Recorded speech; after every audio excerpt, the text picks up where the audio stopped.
Welcome to MMA on the Rocks. My name is Bill Welker. You are listening to episode 4 of Picks on the Rocks, since we still haven't come up with a better title. So once a week, I get together with my buddy Matt the Mechanic. He's going to give some picks. I'm going to criticize him. So that's that. Today is Thursday, November 2nd, fresh off of Halloween, and we got UFC Sao Paulo coming up. So all the way from across town, Matt the Mechanic, how you feeling on this Thursday evening? Pretty good, Bill. Just got back from jiu-jitsu. We're working on some neon belly escapes. It's kind of one of those nights where they teach you. The professor teaches the move that you don't want taught. I like to use neon belly a lot, and like a lot of these white and blue belts not to know that. There are a few things more satisfying than a little aggressive neon belly on a wily blue belt. Oh yeah, especially the very, very large one. Yeah, that's fun. It seems like the blue belts. We have a big blue belts, but since they're blue belts now, like midway through the blue belts, they're not so big anymore. Now they're ripped. Yeah, that becomes a problem. then they get to be ripped purple belts. Yeah, there comes a point where you're like, okay, man, like you got 60 pounds on me and you're all muscle. Like you gotta cut me a break here. Yeah, but then they remember all the neon bellies you gave them when they were blue belts. Oof. All right, so before we get into any picks or any news or anything, I have a debt to settle because I picked Kamaru Usman at, UFC 294, and you thought he was going to lose, so we made a shot bet, and it's for this chili poblano liqueur. To be fair, Bill, that was a lot closer than I thought it was going to be. Yeah, I'm telling you, man, I wasn't surprised. And I guess if it was a draw, would we have to split this shot? Yeah, it was a 97 cents. We just get 2. Oh, well, I didn't know if you got this like while you're on your road trip. I didn't know where. No. I found it at the bottom. At the liquor stores they have like the dollar shots. This one was all the way at the bottom. Oh, wonderful. It's probably aged. It's probably been there for 10, 15 years. Yeah, well, it says 1927 on it. Hopefully, it's not that old. So hey, we might find a new drink you like. I highly doubt it. I'm not big on liqueurs. I don't have high hopes. Keep an open mind. I left it sealed just so nobody can accuse me of like dumping it out and filling it with grapefruit juice or something, which I would never do. I don't like grapefruit juice, but that was just the first thing that came to mind. So I don't mind doing this because Kamaru Usman, at least he showed up. He didn't get blown out of the water like a lot of people thought he was going to. So I guess if he was going to lose, I guess I would want it to be that way, to a point where a lot of people thought if it had gone 5 rounds, he would have won. He almost lost, but halfway through the second round, I was starting to get a little nervous. Looked at that bottle sitting on my counter, and I was like, oh, boy. Yeah, well, here we go. Ancho Reyes, Verde. I do like the Verde salsa, so maybe it'll taste like that. Cheers. Cheers. Oh, it smells awful. It smells like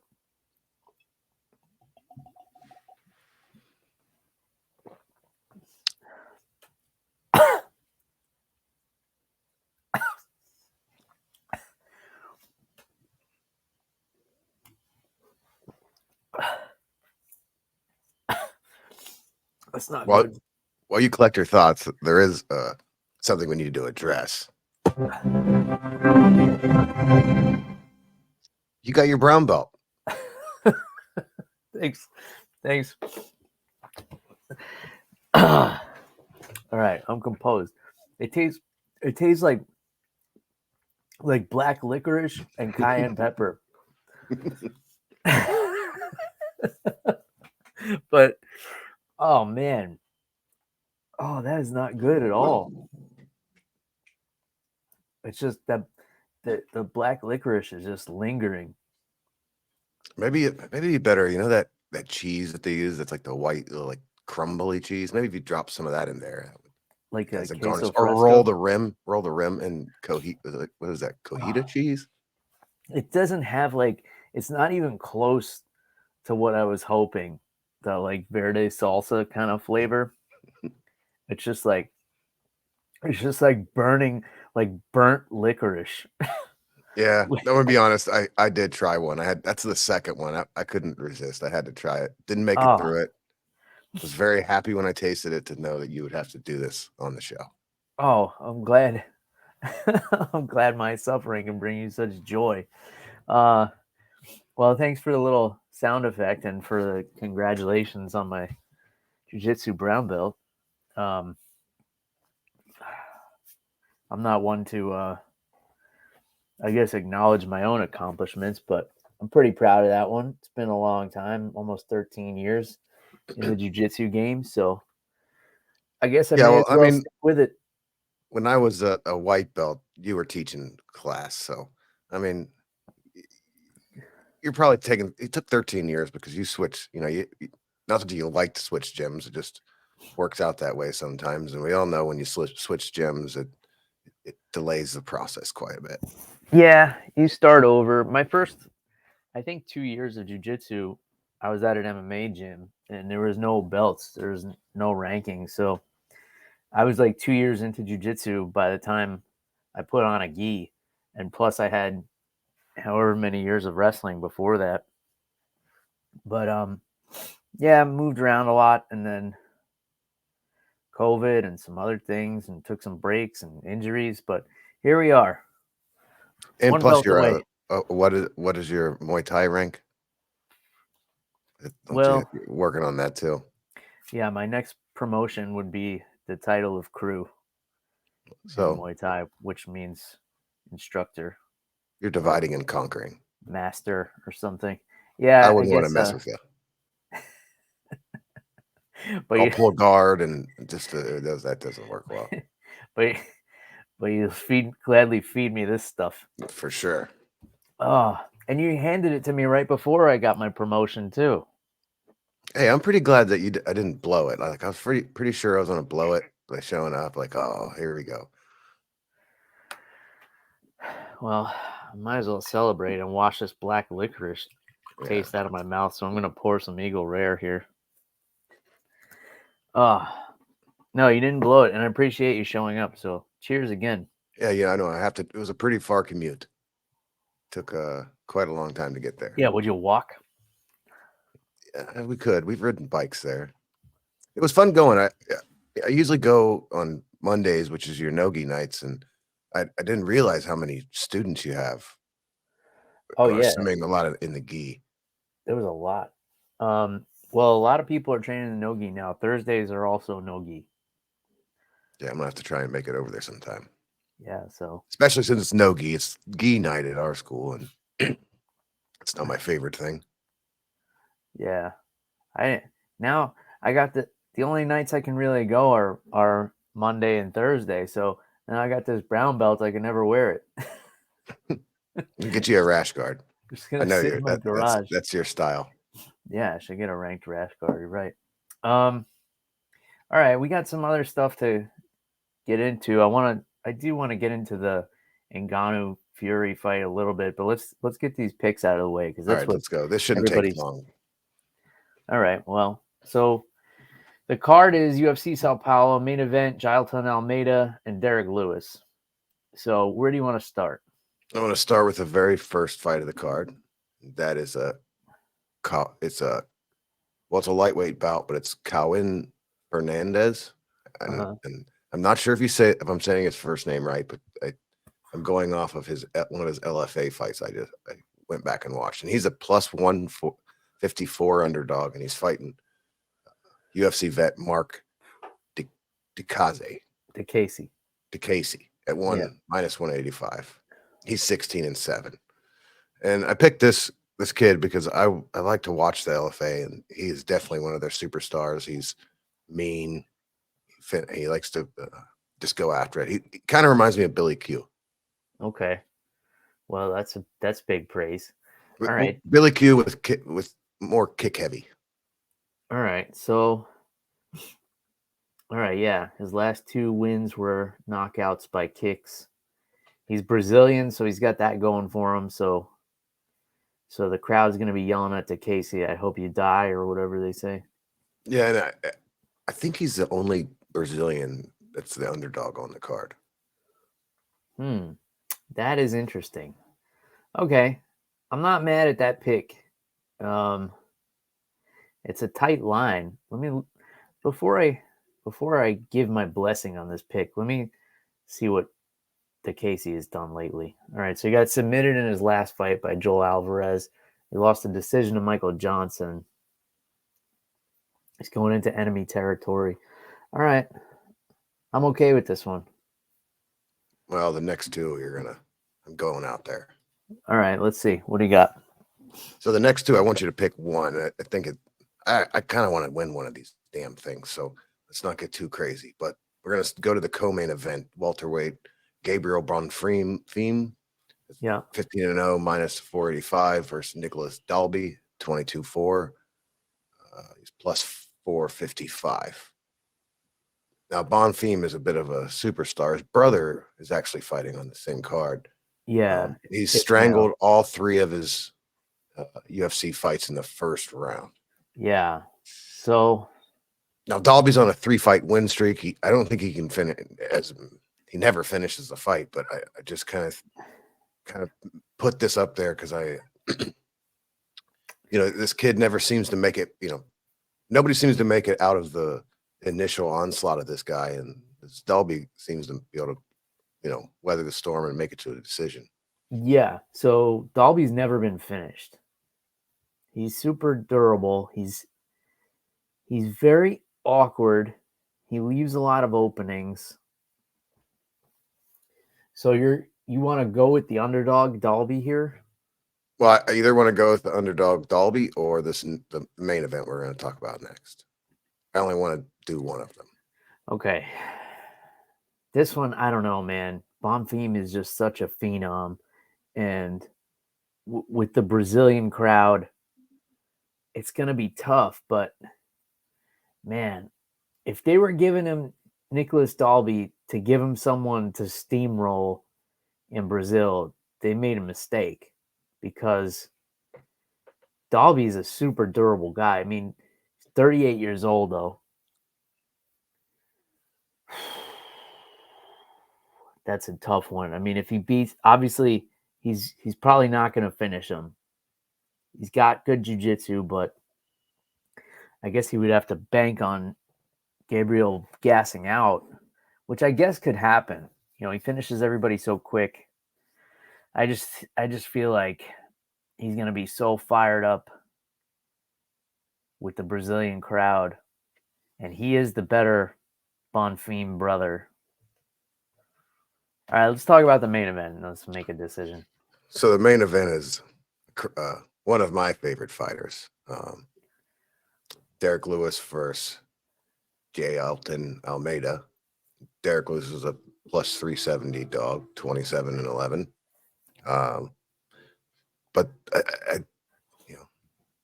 if anybody can spoil Almeida, it's going to be Derek Lewis on a short notice. I mean, I don't think it's going to go well, but I mean, it's Derek Lewis.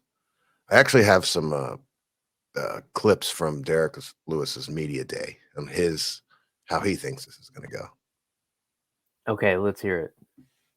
So I know he's a black belt in jiu-jitsu. So I'm a purple belt. So, I believe that I'm the baddest purple belt in Texas. So it's going to be a good competition. And I know you keep talking about the crowd and how, what do they say? I forget the word in this question he's asked, but you say, they're loud, but this is his explanation. Okay. First crowd, I don't speak Portuguese, so I think I'll be all right. So if they're going to be saying something in English, then they might get me. But in Portuguese, I'm going to be like, okay, thank you, yes. So that's a good point. I mean, you don't know what the hell they're saying.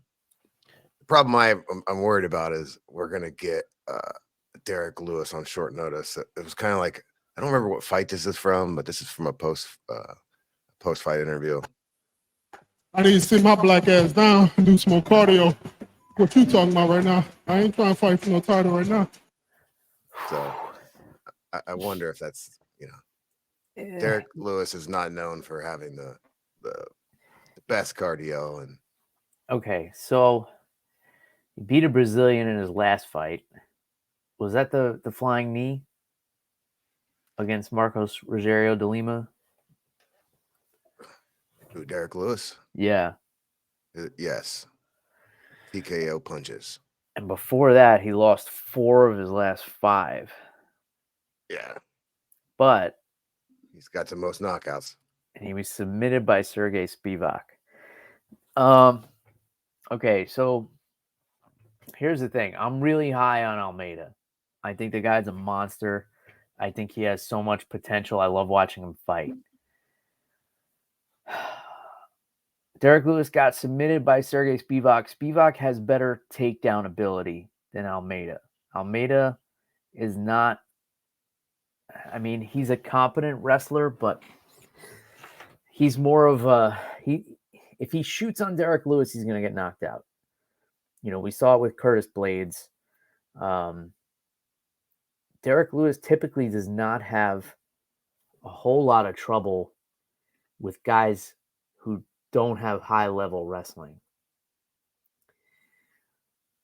I mean, the only grapplers he really had problems with were Daniel Cormier and Sergey Spivak. All his other losses were knockout losses. I don't think Almeida will try and strike with him. I think he's going to try and get it to the ground, and I think that's where Derek Lewis is going to punish him. Here's the problem with betting on Derek Lewis. If you bet on him, he's going to lose. And if you don't, he's going to win. Bet on the other guy, he's going to win. I like that this fight is not in Texas. No, it's in the other guy's hometown. Yeah, and Derek Lewis can play spoiler. We've seen him do it in Australia and other places.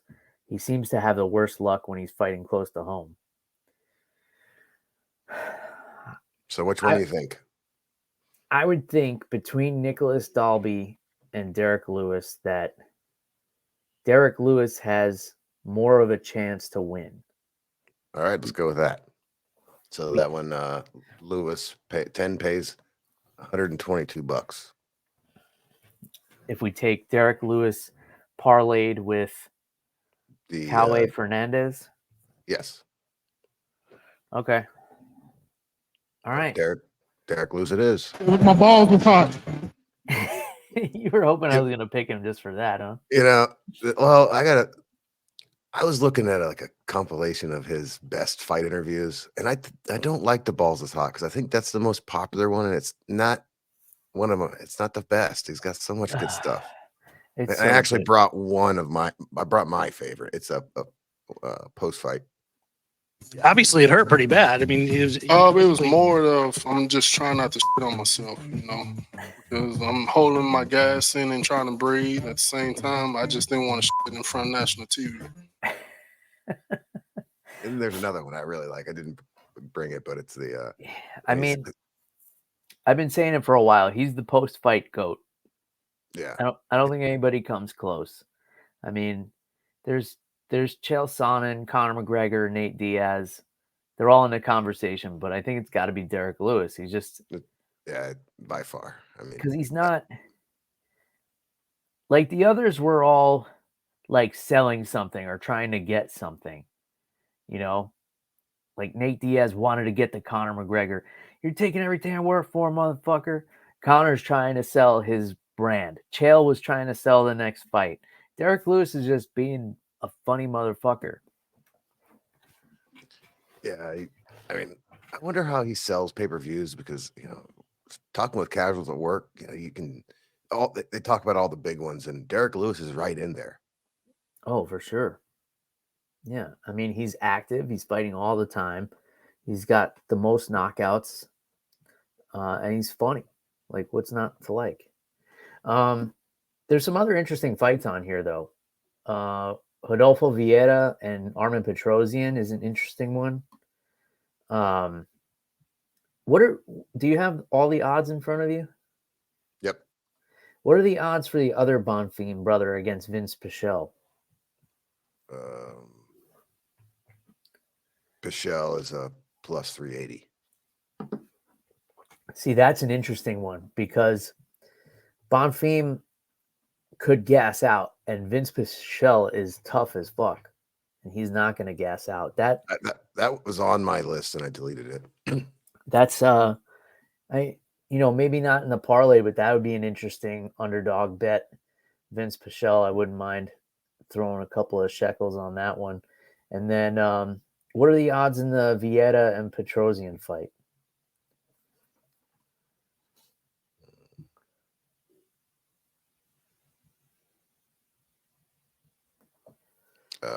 It's even money.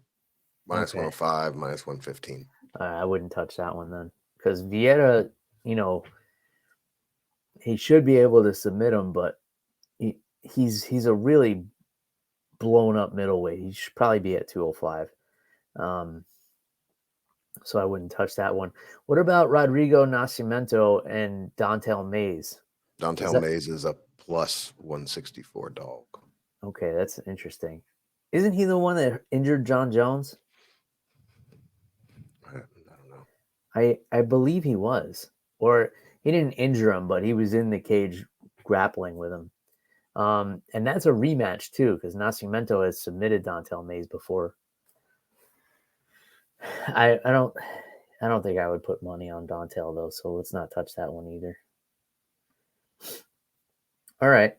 Anything else on this card? Oh, I like the Cal Barallo fight against Abu Magomedov. Yeah, Magomedov's a plus 240. Yeah, I wouldn't bet on him. I think, we saw what his cardio looked like when he fought Sean Strickland, and Barallo's like pretty good everywhere. I'm pretty high on him as well. I think he's going to put on a good show.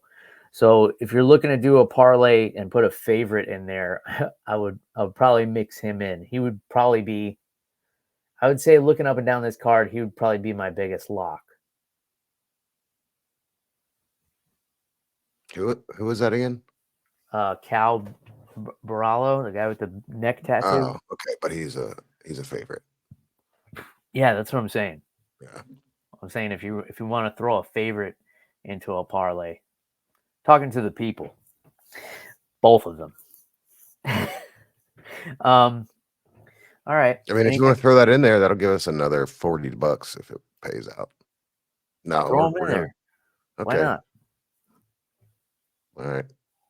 And then if he loses and the other two hit, you could still change your thing to 1 and 3. Nope. We'll be 0-4, but that's okay. All right then. Should we talk about Fury and Ngannou? Yeah, did you end up watching it? I did. I watched it yesterday. Did you watch the whole card? No, I just watched that fight. Oh, why was there anything else worth watching? Oh, they had some bunch of celebrities there. It was, there was a good 2 hours between the co-main and the main event, so that was kind of neat. They spent a lot of time selling the fight that I already bought. Mm. Yeah, you gotta hate to see that, but a lot of times what that'll be is, poor production, poor timing, and then they probably had it in Tyson Fury's contract where he has to fight at a certain time. Well, yeah, that's what it was. They gave him walkout times, but that's fine. But give us them too.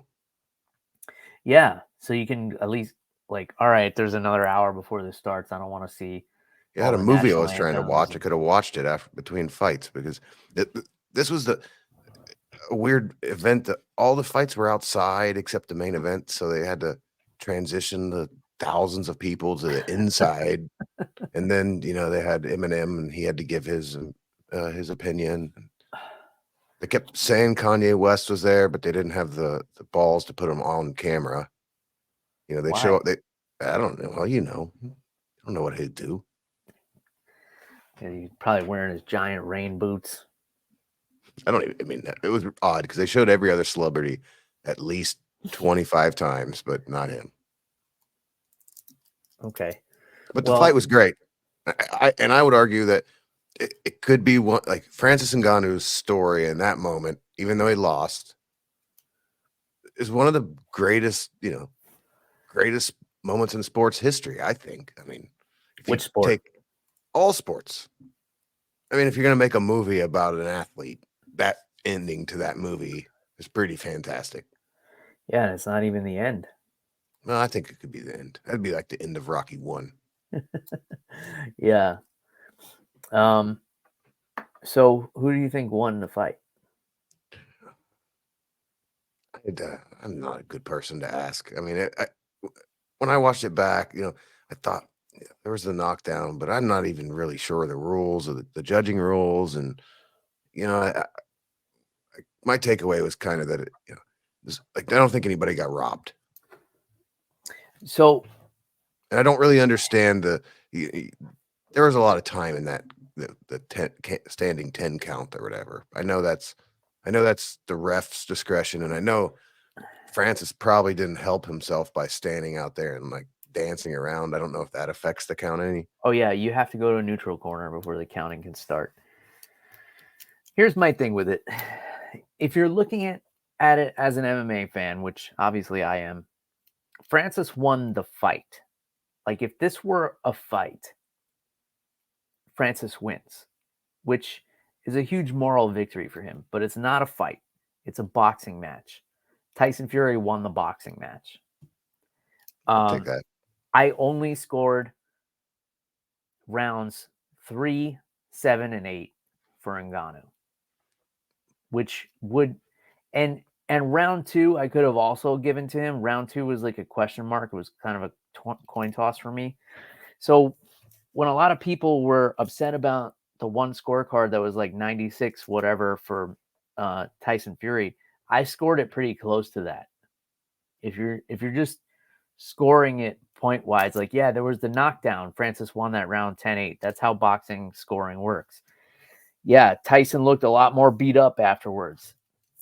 It doesn't matter. It's scored by rounds. He out punched him in those rounds. He didn't get touched as much in those rounds, but the rounds that Francis won were dominant.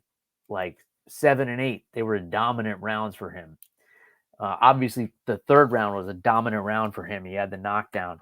But as far as a boxing contest, and I'll call it that, Tyson Fury clearly won, in my opinion.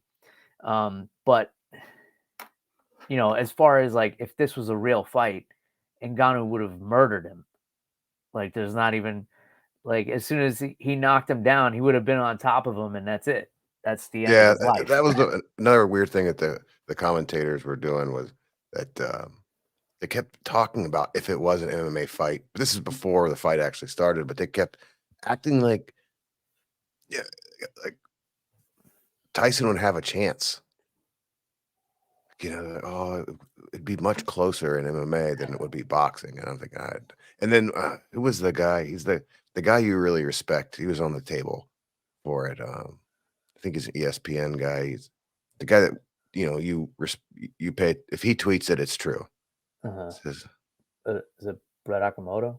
Yeah, and you could tell he was just trying to, just like sitting there going, "Oh my God, what are these guys talking about?" Yeah, I mean, look, the product they're selling is boxing, so they have to make it seem like the boxer is the best, no matter what the platform is. But anyone who's been watching combat sports for any length of time knows that boxing is not effective for a fight.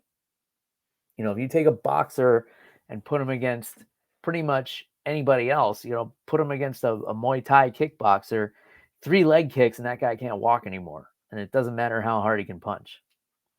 Put him against a wrestler and and that's it. He's on his back for the whole fight, and he can't do anything.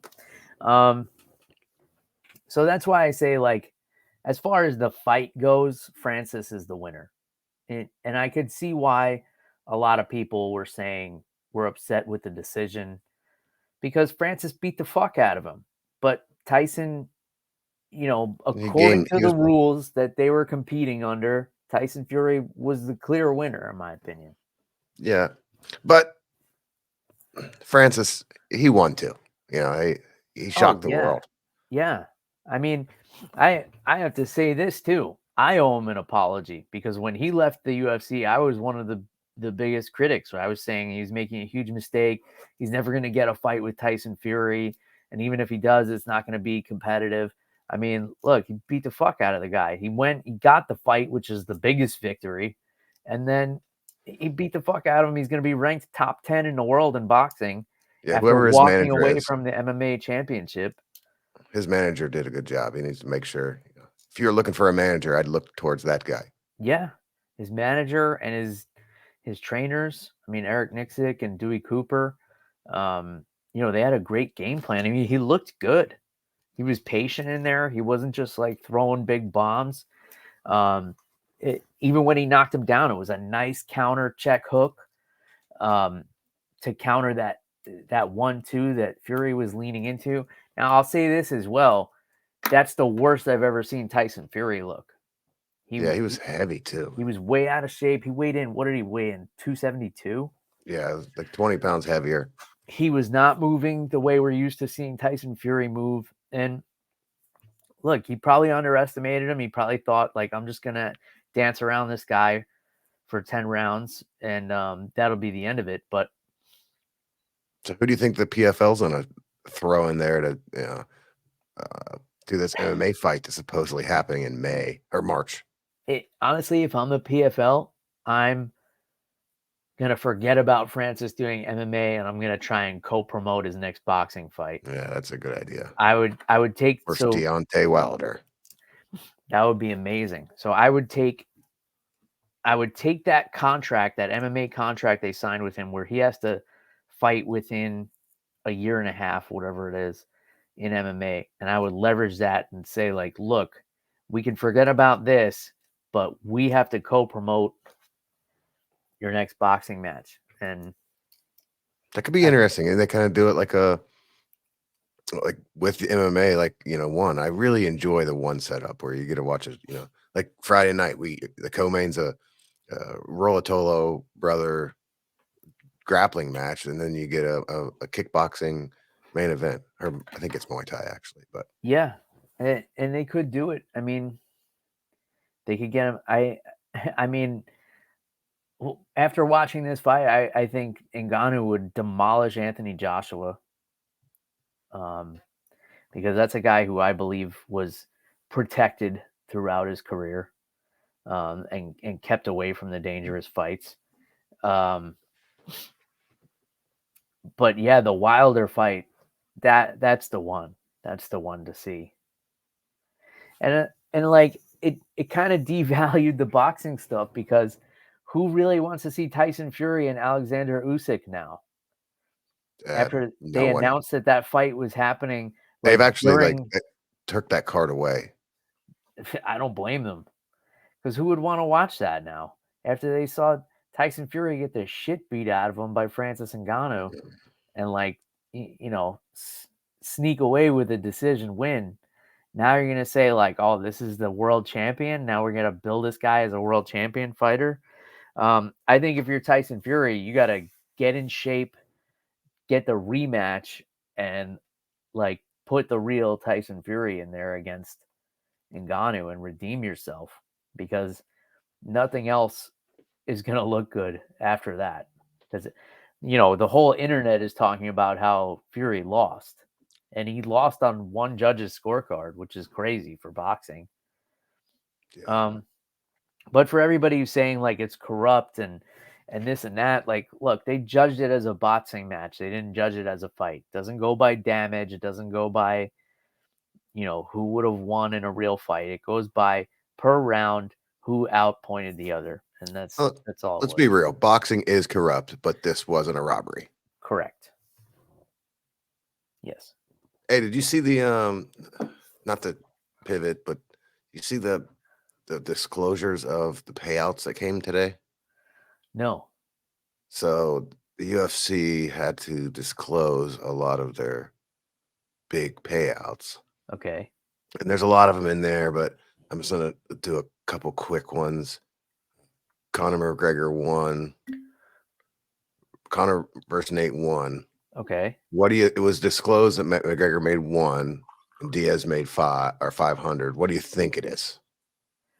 I'd say it's closer to Connor made 10 and Nate made 7. 10 million? Yeah. And the Conor made 5.5 and Nate made 2.8. They And made then more than that.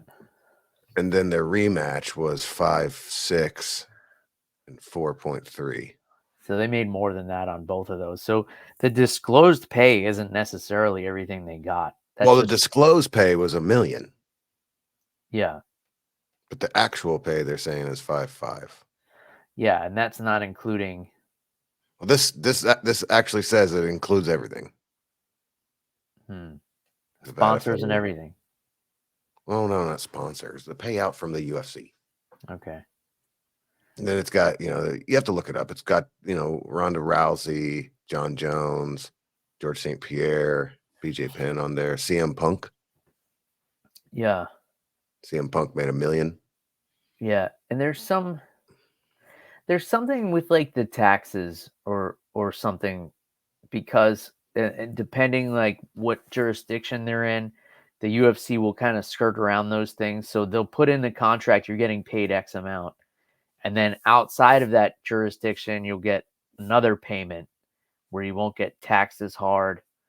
The best person I've heard talk about this is Josh Thompson, because he talked about how he would have his disclosed pay, and then he would never want people to know how much he actually got paid, because then all his relatives, and he put it as like, you work a job, you wouldn't want all your relatives and Yeah, everyone knowing your you don't tell salary. anybody.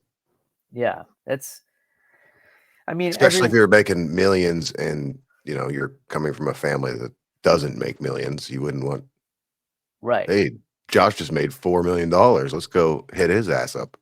And it was probably close to that at the height of his career. Yeah. So that's all I have on that. But you got your bags packed for Orlando? Not yet. I'll do that in the morning. So yeah, I'm heading out there tomorrow. I'm excited for it. BKFC 53. Dave Mundell putting his middleweight title on the line against Doug Coltrane. And Doug is undefeated in BKFC. He's got some losses in MMA, but so does Dave. As far as the bare knuckle boxing, I genuinely believe that Dave is the best in the organization. He's got the best highlight reel. He's got the most impressive resume, 7-1, and the one loss is to Hector Lombard at 214 I was there. pounds. He didn't lose. I didn't think he lost either. And I will fully admit that I'm biased, but I scored that fight 3-2 for Dave. Yeah, I remember when Dave was going to make the change to BKFC, and I was like, man, I don't like that idea. I don't want that. You're going to MMA fighter, and now how many main events has he had? He's the man. Yeah.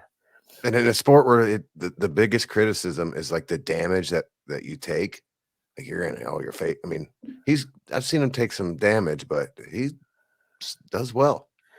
Yeah. I mean, the middle fights, he got cut up pretty good, but the last few, he came out looking a little better. He's broken his hand a few times. I mean, it's a rough sport, no doubt about it. I don't know if I'm, when I had Chris Lytle on the podcast, he's like, it's safer than boxing and MMA because you can't punch as hard. It's like, but man, it's I don't fighting. know. It's cage, or no, I guess it's not cage. It's fighting. It's not safe, but we Yeah. probably wouldn't watch the sport if it was safe. Yeah. I mean, at the end of the day, would I rather get a really bad cut over a concussion? Yeah, absolutely. Because stitches can fix a cut. They haven't found ways to reverse brain damage yet. I But was looking for news on this event. And I can't, man. When you're there, I would do like a proposal to the BKFC. They need a better media. They don't have anything on this fight. They haven't released anything this week. Other than Yeah. I saw Julian Lane miss weight. yeah, he claims it's not his fault. Yeah. So here's the story, which look, I'm not letting him off the hook. I'm not one to let anybody off the hook for making weight, but it was kind of a strange story. He said for the first time ever, they made them weigh in the day before the weigh-in, and it was mandatory. And whatever he weighed in there, it was 4 pounds lighter than his scale at home. So he went by the BKFC scale. And then when he came back the next day for the official weigh-in, they had a different scale, and that one was 4 pounds heavier. How many other people miss weight? None that I know of. I don't think so. So that's the thing. Like, if you go home and your scale says 170 or whatever it was, because this fight was at 165. So his scale said whatever, 8 pounds over. So 170, whatever, 174. So his was weighing him 4 pounds heavier. Yes. So And he the realized that BKFC the day scale said before. he was 170 the day before the weigh-in. His scale at home said he's 174. Like, at that point, take something that has like a generic weight to it and put it on the scale. Or just, they're in Florida. He's been in Florida a while. We all know where there's a scale. You can, head down to the old Publix. Yeah. There's I think they even like certify that thing. They should do the weigh-ins at Publix. They Make could. it more I mean, official. But anyway, he was blaming it on the scale. He's like, he's like, so I would just cut to 4 pounds over on my scale because I was going by what I weighed in on their scale. It's like, come on, man. And you think you would, I mean, I don't know. I've never been in that position, but you think if you noticed a 4 pound difference, you would mention something, or like I said, go to Publix or as long as Walmart he's and buy been another fighting, scale. yeah, he's been fighting like 15 years or something. He should know how his body feels at certain weights. Like you kind of know. Granted, he's going back down. So when he was in the UFC, fought at lightweight, he was 155. BKFC has been fighting at 175. This fight is at 165. So he is changing weight classes, but I mean, he should kind of know. Yeah. Is he still have any affiliation with MJM? I think he came in a couple of times during this camp. He's kind of a nomad. He just kind of roams around, and like wherever he is, he trains with whoever's there. And I don't think there's any bad blood or anything. Like, he still comes in and gets work, but there's no affiliation either. All right. Well, I wish we could go, but I hope you guys have a good time. I always enjoyed those. They're really exciting. Bare knuckle. We watched every event since the start. I think. I think mainly because of Dave, but we really enjoy that. Because you get some chuckles out of it. Yeah, it is fun. They put on a fun show. The thing with it is sometimes the 5 rounds can drag on if it's not a good fight. Like if it's two guys that aren't engaging, which they try to force by having them start face to face, which is interesting. But yeah, I was the same way. I was only getting into it because I had friends who were doing it, like Dave and my buddy JR. And I have another friend and training partner, Mike Heckard, who's making his debut tomorrow night. He's the opening fight on the card. So I'm going to try and get there definitely on time so I can catch his fight. Definitely be pulling for him, even though I'll be there as credentialed media. I am going to have my biases, folks. I am not a journalist. All right. I'm a whiskey and fight podcaster. I will be very candid about my biases. You might be the most you've done the most BKFC press. I mean, I might have. I don't think there's more commentary on this event than you. Is You that should true? let them know. I couldn't find anything. Oh, I think you should let them know that. yeah. Well, I happen to be kind of friendly with some important people there, so I'll have some conversations with them tomorrow. Yeah, I mean, I don't see nobody talking about it. I mean, yeah, somebody was talking about bare knuckle, but they were talking about freaking Mike Perry. You know, Yeah, I heard, and here's something I have to correct Joe Rogan on because he was talking about it, and he was like, Mike Perry's the best to come from MMA and do bare knuckle. It's like, clearly you haven't heard of Dave Mundell. Josh Thompson mentioned Mike Perry as the bare knuckle champion. I Oh, yeah, messaged that's him on not that, accurate. and he didn't respond. Mike Perry refuses to fight the champion in his weight class, so they're making up a belt for Mike Perry when he fights Eddie Alvarez. Yeah, but I also see where they keep getting the big names, and Sure. Mike's not at the beginning of his career, and if he's got the chance to make some big fights, I guess and good for him. But he's not the champion. No, Dave Mundell's the champion. Dave Mundell's not going to be out there tattooing his face and knocking out old men at bars and doing crazy shit at weigh-ins. He's just going to do all his talking with his performances. And if I were the BKFC, I would keep Mike Perry far away from him. Yeah, I mean, I've been I try to comment on every one of Mike Perry's posts, trying to boost Dave up, but I have to admit, every time I post one, I'm like, man, I've been doing this guy for a while now. Like, and he don't think he lives that far away from me. Like, I don't know. He's just got a little screw loose. Maybe he'll be there tomorrow night. Probably not. He lives in Orlando, I think. That Saturday is the bare knuckle Muay Thai with Sanchai and Buakaw, which is put on by BKFC. But as much as I have been endorsing BKFC, especially lately, you can't call this bare knuckle Muay Thai because they don't allow clinch. Like, that makes it not Muay Thai. It's bare knuckle kickboxing. Yeah, I mean, isn't that the difference? There's Pretty probably much. other differences, but that's the big one. Yeah, and the elbows. Have they said why? I think it's just like, it's just a weird sanctioning thing. But clinch, like bare knuckle clinch, is very intriguing to me because clinch happens to be my specialty when it comes to Muay Thai, and I love clinching without the gloves. So Yeah, I think, I would. I'm not an expert in clinching, but I would think it would make it easier to clinch. oh, for sure. For sure. I love it. And when I teach my classes, I typically in Thailand, they'll do their clinch sparring without gloves. That's just how they learn how to do it. And then they wear the gloves for the fights. But and it bare knuckle Muay Thai sounds pretty hardcore, but like, Thai fighters are not known for throwing a lot of punches anyway. So it's all about the kicks and knees and elbows. And I'm like, again, I'm not an expert, but I wouldn't imagine the power generated with a punch in the clinch could be more than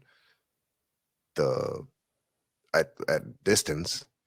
No, so the damage in the clinch comes from elbows and knees and sweeps. Yes, which are the same as a Muay Thai fight. The gloves don't have anything to do about it. Yeah. Yeah. It actually would make the sweeps and everything easier, which would be more fun because it's fun seeing people get swept.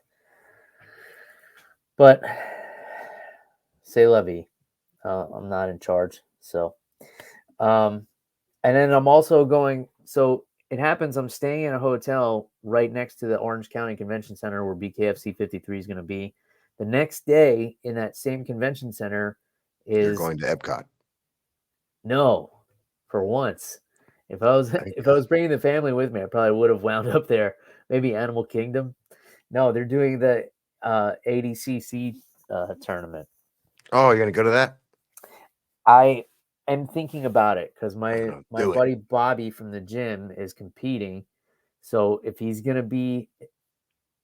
match is early enough in the day, I'm gonna go. Wait, this isn't a qualifier, right? It's not. It's Yeah, they're called just the ADCC trials or something, but if you win it, you don't go. yeah. to ADCC Vegas. put on a. They now have a traveling promotion, just like all the other grappling. Yeah, and the rules are a little different as well. So it's not like open experience. It's actually split up by jiu-jitsu rank, which is weird because it's ADCC. No, it's split up. It's just a normal ADCC, but Yeah, a normal tournament style. Just they're trying to right. capitalize on that. So my buddy, shout out to Bobby, he's fighting in that or competing in that, I should say. And I think he said there's 46 guys in this bracket. Good God. Yeah, it's a big tournament. That's what So, needs to happen in jiu-jitsu is just one, they're all split up between the grappling industries and Naga and all this stuff. And they're, they come every month. So, every time I look to compete, it's, have 2 or 3 or, and my division isn't like a, like a non, it's advanced 170 masters. I mean, that's a pretty big one. So they need a promotion like ADCC with a big name to come in and be like, everybody just be like, look, everyone's going to compete there because, yeah. who wants to put in the work to go, win a match and Yeah. And the or problem with lose a match jiu-jitsu, and get 3rd place. the jiu-jitsu competitions, the problem is like every tournament has different rules. So it's like, oh, I'm doing this tournament. We gotta, train this way. Or these guys are doing Naga and these guys are doing ADCC and these guys are doing IBJJF. And we all have to train for different rules. Like you need to have like one rule set and that'll never happen. The Tampa Bay area needs to pick one damn promotion and run with it. Not 17. Yeah. Well, again, we're not in charge. All right. So we got our parlay. We talked about the boxing, talked about bare knuckle. We talked about jiu-jitsu. I think we pretty much covered it all. I ain't got nothing else. We're going to eventually talk about this Nate Diaz PFL bullshit, but we're going to talk about it. We'll let that simmer a little bit. We talked about this trash that you made me drink. This burnt licorice. I didn't make you drink. You brought it up. You're the one that brought the bet up. You lost the bet. I just provided the spoils. Fair enough.